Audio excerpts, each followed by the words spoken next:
This message comes from NPR sponsor Discover. If you use debit over credit, get Discover Cashback Debit, a checking account that rewards with cash back on everyday purchases. See terms at discover.com/cashbackdebit. Discover Bank, member FDIC.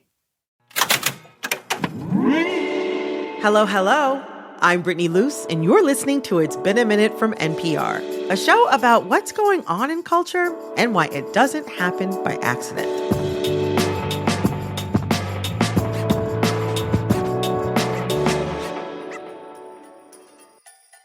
In the words of Carrie Bradshaw, and just like that, it's the holidays all over again. Many of us are making those winter journeys to see friends and loved ones. So today, I'm getting into a topic that has given me multiple headaches over the past 20 years. And I'm not even a headache girl. We're talking about flying. I hate flying. Not actually being on the plane so much. I actually am somebody who gets a good little nap in when I'm on a flight. But I just have a miserable time at the airport.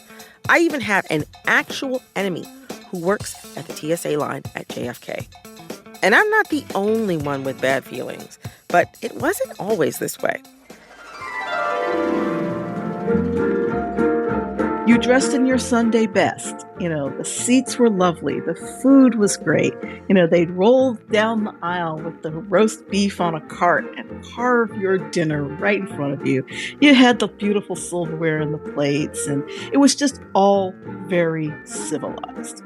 That's Bené Wilson, former senior editor for The Points Guy and aviation journalist with over 25 years under her belt reporting on the consumer experience with airlines. She's joining us to break down how we consumers ended up grounded in airline hell and why we may not be taking off anytime soon. This message comes from Apple. Apple Gift Card is a practical gift that unlocks a world of entertainment and fun. You can send it via email or give a physical card to your loved ones, friends, or family. They can use Apple Gift Card to buy Apple products, accessories, apps, and games. But they can also use the funds to pay for music, movies, TV shows, and more. Visit apple.com for details and to send Apple Gift Cards to your friends and family this holiday season. This message comes from NPR sponsor Discover. Like using debit over credit? Think it's time to also get rewarded? Well, now you can with Discover Cashback Debit. It's a checking account that rewards everyone with cash back on everyday purchases, plus all the things you've been contemplating. So that concert, no brainer. Self-care, yes please. Do what you love and get cash back while you're doing it. Check out eligibility and terms at discover.com/cashbackdebit. Discover Bank, member FDIC. This message comes from NPR sponsor Nordic Naturals, maker of Nordic Naturals Ultimate Omega Fish Oil, the #1 selling fish oil brand in the U.S. Try Ultimate Omega today. Shop at nordic.com and use code NPR for 20% off. Bené, welcome to It's Been a Minute. Thank you. I am so excited to be here. I'm so excited to have you. How would you characterize the state of air travel today if we're zooming out on the timeline? The state of air travel right now is still in flux. I mean, people, for the most part, are getting from point A to point B, but it's not as smooth as it was before the pandemic. The airlines are still trying to catch up. People are still trying to adjust to a post-COVID industry, and it's going to take a while to get through that. In what ways did that set the stage for the travel experiences that we're having today? Nobody could predict that air travel would come back as quickly as it did, but it did. Right. You can't just take all the aircraft offline and lay people off or put them on furlough, and you can't just snap your fingers and bring all of that back. So that contributed to kind of some of the bad experiences that people were having. And, we've also had some really weird weather events. People say climate change isn't real. No, it is. And the airlines are being affected by it. You mentioned that plane travel is being affected by these changes in weather patterns, but also plane travel is causing these changes in weather patterns because, it takes a lot of fuel to fly, and it does also contribute a lot to there are changes in climate. I also imagine that that's going to continue. It's like the flights are going to continue. And then also the unpredictable weather patterns are going to continue. And let's not forget fuel prices. I mean, look at the roller coaster, up and down and up and down. And, you can't skimp on fuel. You can't go to Costco to get the cheap gas when it comes to a plane. It doesn't work that way. No. Mm-hmm. And you also need to you need enough gas to get where you gotta go. You need enough gas to get where you gotta go. I want to look at one change that we're seeing is it seems like major airlines are leaving cities across the country. I mean, since the pandemic, over 50 U.S. cities saw at least one major airline discontinue service to their airports. And it seems like this is a trend that could continue. Why is this happening? And how will this change the culture of air travel? Why it's happening, Brittany, is because during the pandemic, of course, all the air service was cut. We have a wave of pilots who are hitting close to the 65-year-old age limit for them to fly planes. And when the pandemic hit, there were offers to buy people out to retire early. And a surprising number of those pilots did retire. So it's like, okay, we've got to get more pilots. Where can we get those from? I covered the regional airline industry for 10 years, the little puddle jumpers. They're getting the pilots from those airlines. And then now those airlines are kind of stuck because they're like, well, where are we going to get pilots to fly? So it's like you're squeezing that toothpaste and the cap is on tight. That toothpaste is going to come out. We can either do it the easy way or the very unpretty way. We're here talking because people are frankly upset about the state of air travel. And just to drive that point home, I've got some data. According to the Department of Transportation, travelers filed more than 26,000 formal complaints about U.S. airlines in the first 5 months of this year, 2023. That is more than double filed within that same time period in 2022. And that currently puts us on track to break the record set last year for travelers filing formal complaints. It makes me think about a certain inflection point where many people feel like things seem to go south for air travel. Little travel joke for you there, go south. For those who are unfamiliar, can you lay out what happened in the airline industry in 1978? Ooh, in 1978, the airline industry was deregulated. Airline competition is getting tougher. Good. Continental thrives on it. Before then, the federal government, if you guys can believe this, the Civil Aeronautics Board ran the airline industry. So they told the airlines where they were going to fly, helped them with the schedules, told them how much they could charge.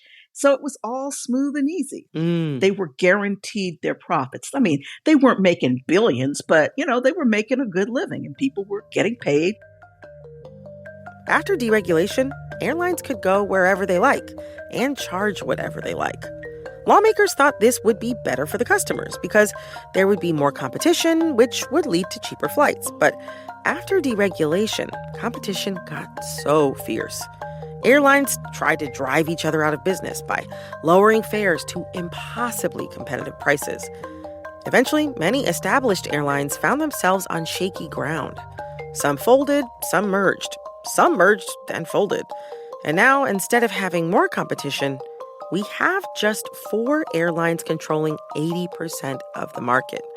And reporters like Brittany say we're still feeling the unintended consequences today. That brings us to now where they're still trying to get their money, get their coins. So then that's when we started seeing the bag fees and the fees if you wanted to talk to an agent and no more food. And if you wanted some, you could buy a dry box of hummus with stale carrots or something. But there is still luxury out there if you're willing to pay for it. It's not going to be cheap. I did a story about the guy for United Airlines who chooses the wines for first class. He goes through 3,000 bottles of wine a year to pick out what's going to go on that plane. So airlines are willing to spend money on the customers who are spending the big bucks to fly on them. if you're giving me my own little suite for $20,000, I wouldn't pay that. But I suppose I can see you're giving me something. But other than that, like, I don't know if the experience is always worth the exorbitant price tag that's involved there. One of the things that I've noticed, especially within the past decade, especially, is it feels like we're paying extra for an average experience. But I don't know. I wonder if this is emblematic of something that we're seeing across lots of industries. Thinking about like VIP treatment at concerts, where, maybe back in the day, VIP treatment meant you could kind of go to certain backstage areas or you could meet the artist. But like I had VIP recently at a concert, but like it just meant that I got a poster. You know what I mean? It was like I got a poster. I didn't get any special treatment. I wasn't in any special area. You know what I mean? I don't know. It feels like we're in this moment right now, not just with airline travel, but like across lots of industries. Businesses or industries have conditioned, convinced, or required the customer to pay extra for what used to be part of the experience. That is absolutely true. And a lot of this has to do with airfares. And I mean, I know sometimes we all look at airfares and we say, oh, that's a high price. But we're actually paying less than, even including inflation, we're paying less than what we technically should be. So that's why we have all these little fees and all these little annoyances and things. Wait. Okay, so we're paying less than we should be. According to the airlines, yes. Oh, okay. I was like, according to who? The planes? But yes, No. according to the airlines. Oh, okay, so Yes. this is the airlines' belief. And I understand that there are fees. I understand that we have to pay the salaries of the people, obviously, who are flying the planes and staffing the planes. But what's interesting to me is there have been all these strikes and threats of strikes from different airline employees this past year, and at the same time, airlines have shared that they are making record profits. So these employees are basically saying, the money's not trickling down to them. So I'm wondering, as a journalist, and as a consumer, where is the money going? Well, I mean, I was gonna say, your eyes, you raised your eyebrows, you looked around. I did. I did. No, I know, but I'm wondering. I'm like, I don't know. Where's the money going? What's happening? Different places. I mean, a lot of airlines are in the process of upgrading their fleets. That's not cheap. Costs money, And, certainly. so we're paying for that. You have landing fees and rental space at airports. You have amenities like lounges. Not everybody can get into a lounge anymore, but, those are perks for people with status, and those things don't pay for themselves. It's free, but it's not really free. Okay, yes. These lounges that you can get access to with certain credit cards. It reminds me of some reporting I saw recently from The Atlantic magazine that now airlines make more money from mileage programs than from charging for flights. That is wild. Like, what do you make of that? And how do you think that has changed the passenger experience? Well, what I make of it is airlines need to make money. They're beholden to shareholders in the end. I mean, they need to be fed. So it's just the nature of the business now. But the thing is, all these credit card point systems have been coming under scrutiny lately because to make these point systems profitable, the people who don't have cards, they pay full price or even extra in order to subsidize these rewards programs with people who are participating in them. And, these rewards program perks include things like, hanging out in premium airport lounges, upgrading flights, or avoiding baggage fees. So even though people with the cards are sometimes flying more frequently, to me, it looks like the people in the back of the plane are kind of helping them live that lifestyle. And it feels like a pretty prickly class situation. You know what I mean? I do. Yeah. I do. Talk to me about that. There is this kind of have versus have nots. And, you've got people who fly regularly and their company is picking up the tab. And technically it's not their money, but they're benefiting from that better experience. Whereas, people who travel maybe 2 or 3 times a year, they're not getting the same thing. And I mean, I don't want to say that airlines don't care about them, but The people in the front are the ones that are paying the bucks so that the people in the back can have cheaper fares. I mean, that is not exactly how I thought of it before, but you do raise a very interesting point. I've just been trying to think about how to think about the airline industry. I think about it as like a privately owned form of public transportation, like not mass transit, like the MTA or the WMATA or the MARTA or something like that. But at the same time, we can't ignore the fact that even though these are private companies, that the airline industry has leaned on government assistance for survival. So if flying is not really this luxury, highly exclusive experience it once was, but it's also not mass public transit like the city bus. Although I have heard some people joke that an airplane ain't nothing but a city bus in the sky. Yep. How do you think of the airline industry? In the end, the airline industry is a business. They have to watch that bottom line. Back in the regulation days, yes, they were a form of public transportation, but not anymore. They're going to make sure you get from point A to point B safely. That's the emphasis. They want butts and seats.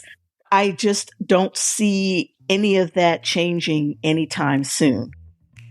Brittany, thank you so much for coming on this show and unpacking all this airline drama with me. I appreciate it so much.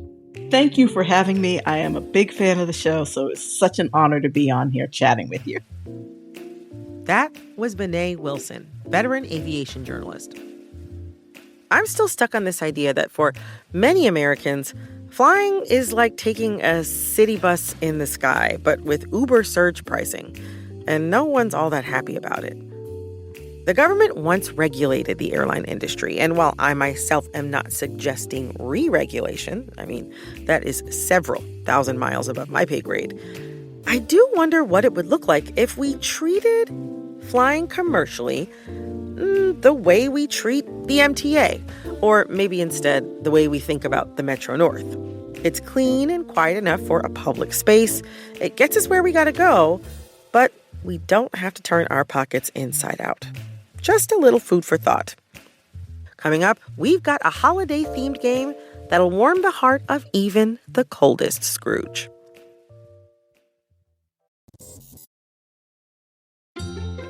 Next, we're talking about a defining holiday staple, Charles Dickens' A Christmas Carol.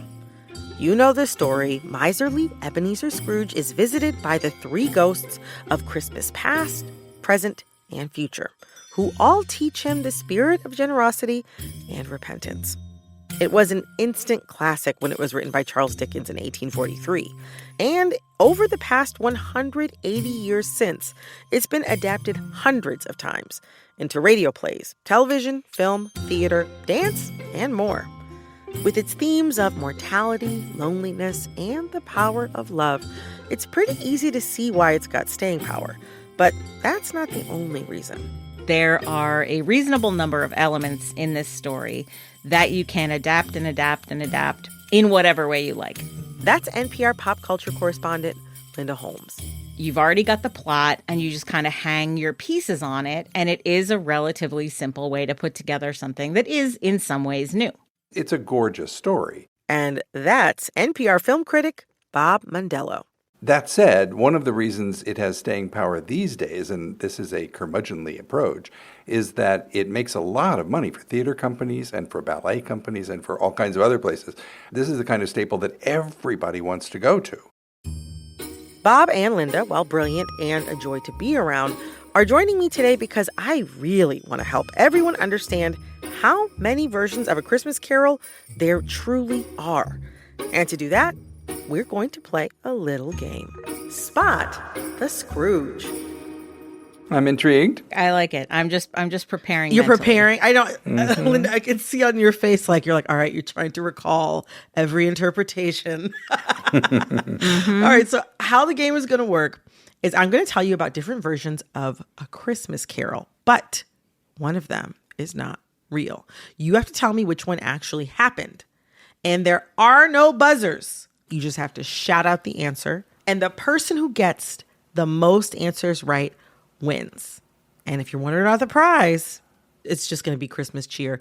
And bragging rights. I'll hold it over Bob's head for 1,000,000 years if I win. Probably.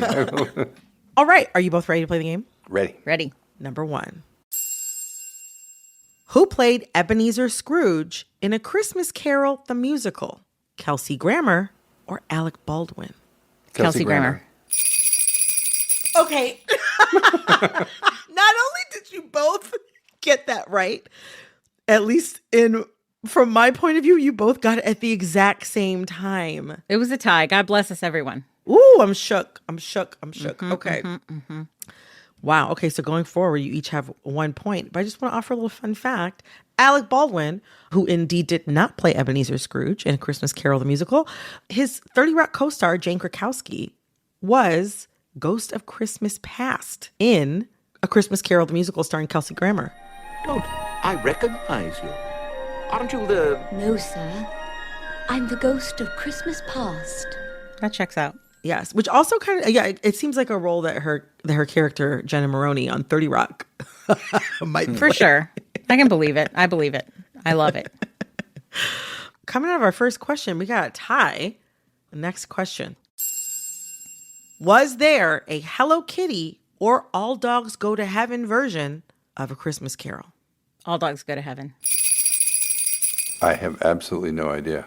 Bah, humbug. Linda, you're absolutely right. It was All Dogs Go to Heaven. And in my personal opinion, Hello Kitty version couldn't exist because she doesn't have a mouth. So how's my girl going to sing? Fair. How's she going to sing? But another fun fact, Hello Kitty did have a little evil Christmas character named Scrooge Nip. I'm just going to let that one go. I'm with you. I went out trying to have a snowball fight, and they hit me right in the Scrooge. Right in the Scrooge. Oh, goodness. Oh, my God. And you said you were going to let it go. I'm sorry. It's irresistible. Yeah, I was, and then I didn't. All right. Going into our next round, that gives Linda 2 points. Bob 1. Bob, you're trailing a little bit, but maybe you'll catch up. Number 3. Was there a Sesame Street or Muppets version of A Christmas Carol? Definitely Muppets. Technically, you are both right, but you did not get the answer right. It was a trick question. Oh, no, they were both, of course. Yes, so technically you are that both makes sense. correct, but you did not get no points for this one.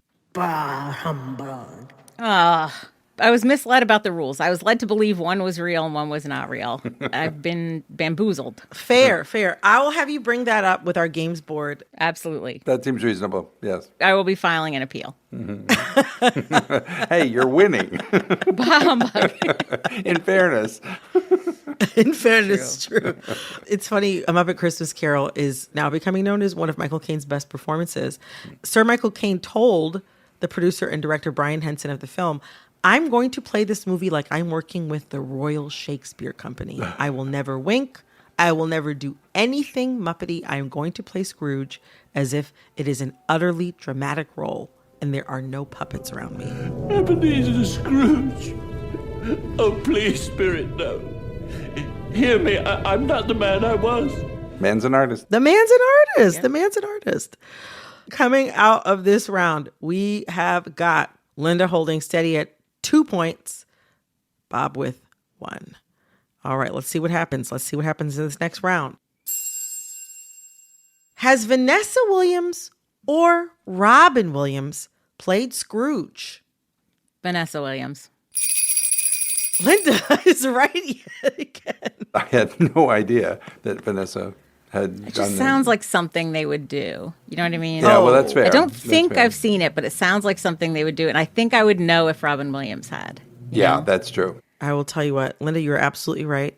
Vanessa Williams did play Ebony Scrooge. Yeah. Oh, nice. In A Diva's Christmas Carol, which was a VH1 original Christmas movie from, I believe, the year 2000. I just want to say, I have seen this movie no fewer than like 50 or 60 times. Dear. Honestly, Art? You'd call it art? art. I would suggest, like, if you can find it on streaming or something like that, go back and watch it. It absolutely holds up.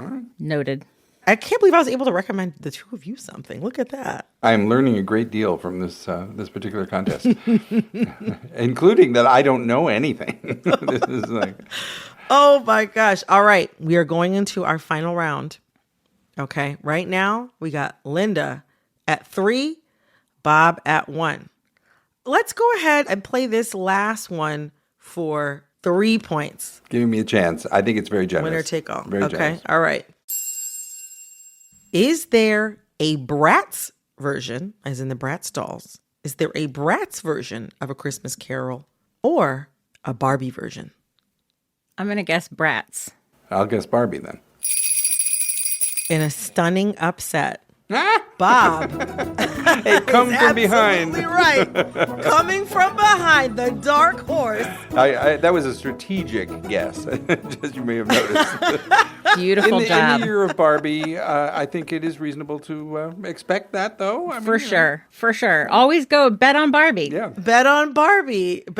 All right. That puts the final score. Bob Mondello, 4 points with that last one that clinched it. And Linda Holmes, a valiant effort. Excellent work done today. Much smarter. All of the expertise on display. Congratulations, with Bob. 3 points. Linda, you should still write into our games board. Yes, now it's perfectly legitimate for you to appeal this. Perfectly legitimate for you to appeal this. I'll begin writing my briefs. Thank you so much for coming on here today and playing Spot the Scrooge. So much fun. It was great. And happy Christmas. Thanks again to NPR film critic Bob Mondello and NPR pop culture correspondent Linda Holmes. You can find their work at npr.org.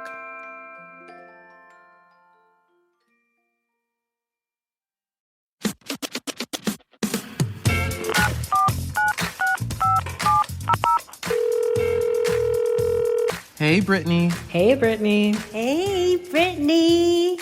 Hello, this is Anne Marie, and I'm wondering, as the holidays sneak up on us, if there are any rules around gift giving, and also if there's any guidelines around gift receiving and thank yous and how to reciprocate properly. I would love to hear any of your thoughts on this. Thank you. Anne Marie, thank you so much for calling in with this question. This is something that I myself am not exactly the best at. I'm just going to be honest with you all. But we're going to get out of this mess as a group. So number 1, as far as giving gifts, I would say the best gift you can get somebody is something they actually want. So ask them what they want. Another thing is as a gift receiver, tell people what you want. And don't worry about what they're going to think about it. Don't worry if it seems utilitarian. This is a gift for you. So if you're like, I want a new hammer, let them know you want a new hammer. Put that on the list. And also give people a variety of price points to work with. The other thing I say for gift givers, don't gift people a responsibility, okay? You should not surprise people with pets or plants that they did not ask for. Nobody wants a job as a gift. I have a little bit of a shake the table idea, but depending on your relationship with this person, baby, nobody has ever cried from getting a crisp $20 bill. $100 bill if you're nasty, okay? So consider money or a gift card. One of my favorite gifts that I received is a Cheesecake Factory gift card from my mother-in-law. With regard to the whole receiving thing and the thank yous, not my strongest suit. I'm working on it for 2024. Cards can be lovely, but I think that often a text message or a phone call or an email just to say, hey, I got this, I loved it. Or thank you so much for thinking of me, I'm wearing it right now. That will usually suffice. So happy holidays. I hope you and yours enjoy the gifts that you get and good luck with the gifts that you receive. Honestly, for me, it's nice to receive something that I did not pay for. If you have a thought or question about pop culture, send us a voice memo at ibam@npr.org. That's IBAM@npr.org. This episode of It's Been a Minute was produced by Barton Girdwood, Alexis Williams, Liam McBain, Corey Antonio Rose. This episode was edited by Jessica Placzek, Bilal Qureshi. Engineering support came from Robert Rodriguez. Our executive producer is Verilyn Williams. Our VP of programming is Yolanda Sanguini. All right, that's all for this episode of It's Been a Minute from NPR. I'm Brittany Luce. Talk soon.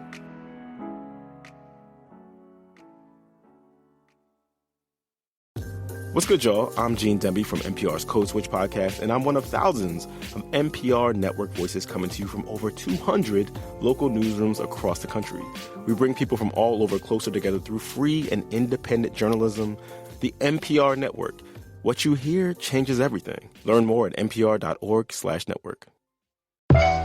I'm glad you said that because nobody says that. Can I just say thank you to you for such a thoughtful interview? Oh my God, yeah, I think you nailed it.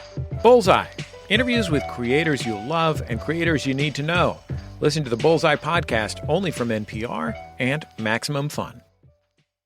You ever been there when an uncomfortable question about race comes up, but you don't know how to answer? That's where Code Switch lives. Each week, we're talking about race and how it intersects with every other aspect of your life, especially when it's uncomfortable. Listen now to the Code Switch podcast from NPR.